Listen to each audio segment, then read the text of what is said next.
Yes, I do remember. It was the anniversary, 200 years of Mexico City, and it was Revueltas that we played. So it was really a unique experience. The orchestra was very different. Now I see probably like 60% of new people, and it was really kind of different experience. Of course, many of fantastic players are still here, and I'm enjoying very much working again with them. Well, I'm happy to hear it. You know, it's really pleasure, because I think our biggest goal and achievement is to make emotions with the orchestra, and we are just a kind of transmission for those emotions. As I'm already repeating, Berlioz said, I mean, the music is art of producing emotions. So if we just produce notes without meaning, if we do not have the kind of story and the kind of scenario, then the whole music is rather empty. It doesn't matter, I mean, the emotions you can really divide. There are certain emotions that are not explainable, but still you have to find out the language of music, to understand the language of music. And then I believe that's the secret with the audience, because the audience is not interested in so many agogic signs. Is it crescendo, decrescendo, or is it forte or piano? The audience is interested in emotion, in the true story, and I'm really trying all the time to get those emotions and to get this story and to get this knowledge of music closer to the audience, especially. And I have to say and to admit to the orchestra as well, because we as a professionals are many times just on the surface of playing notes, doing nothing to go deeper into the meaning of those notes, you know. And that is the difference between fantastic musicians and very good musicians and normal musicians, just ordinary musicians who are just playing simple notes, don't go deeper into the meaning of those notes. So it is the difference between great actors and just speakers on the TV, you know. So it is the difference. Everyone can read a text, but it's a very big difference. Are you going to have some story with this? And are you persuasive or not? And if you are true, and if you really bring those emotions and just bring true story to this orchestra and to the audience, then I believe they will really appreciate it. And I'm very happy to hear that the audience appreciates my conducting so much.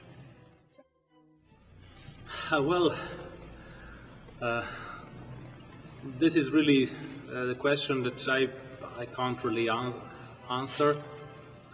You know, even the great composers thought that all this inspiration comes from above, from the Creator, from the God Himself, from the upper energy, and that even the composers are just a transmission of this music in spheres. For me, the greatest inspiration is coming from partiture, from the composer, because if I really see what was the legacy of this composer, then that this is not me conducting.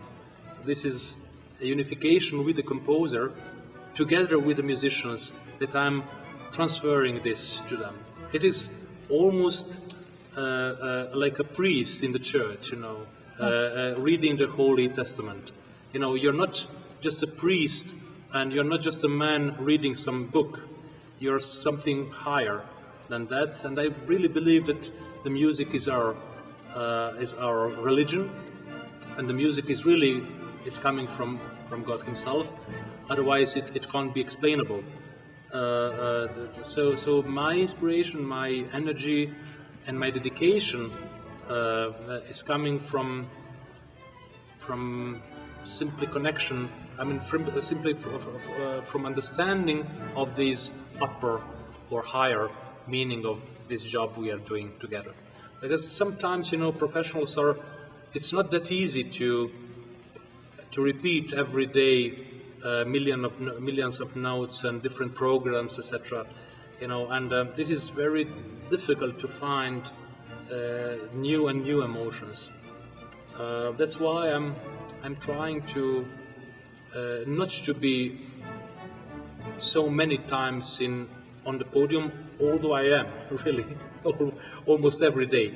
But still, this is the feeling like surfing on the waves in the ocean. So it's nothing. I can't really say nothing nicer, nothing more beautiful than this kind of unity with the composer, with the music, with the musicians, and with the audience. That's why I'm very different person than where I'm conducting than in the privacy. Oh, well, this is a very unusual program for me with OFUNAM. Usually I had a very big romantic pieces full of sound and very big orchestra. This is one of the program which is rather unique, a very classical one, with Mozart, Schubert, and Beethoven. Well, it really is pure classic. Beethoven with Via des Hauses overture, which is lesser known. It's not that really popular overture, but it's one of those nice overture from Beethoven's that should be performed as a part of a great Beethoven legacy. This is, of course, C major, Do major, and together with Mozart Jupiter Symphony, it creates the cycles in a way of this tonality. Schubert in between is simply a miracle, because Schubert with Third Symphony and with other symphony, when we speak about Schubert, we forget that this is probably the greatest composer and the most talented composer in the history of music, even probably better than Mozart, because he was so young and he lived so poorly, and he was without piano, without his bed, without his house, without anything, and he created just like this. This symphony was created when he was 18. Very fresh, very surprising, with the bold harmonies, with the typical style of Rossini, which was very popular in that time. So everything is fresh and how shall I say, full of energy, of youth energy. And that's why I strongly believe that Schubert should be played in this Third Symphony very light. Even those slow movements should be played light, not as the romantic way of doing it, very slow and very pesant. No, everything is very light, even those slow movements. The end of the Schubert Symphony is tarantella, typical Italian dance. So it should be crispy, it should be fast and furious, and I hope that the orchestra will really bring the audience up. And of course, what to say about Jupiter Symphony? This is the last Mozart symphony, and it was we are simply forgetting that Mozart wrote those three symphonies in a very short period of time. So he meant to be a cycles of three symphonies, of last three symphonies, And that's why the last symphony is so big in proportions.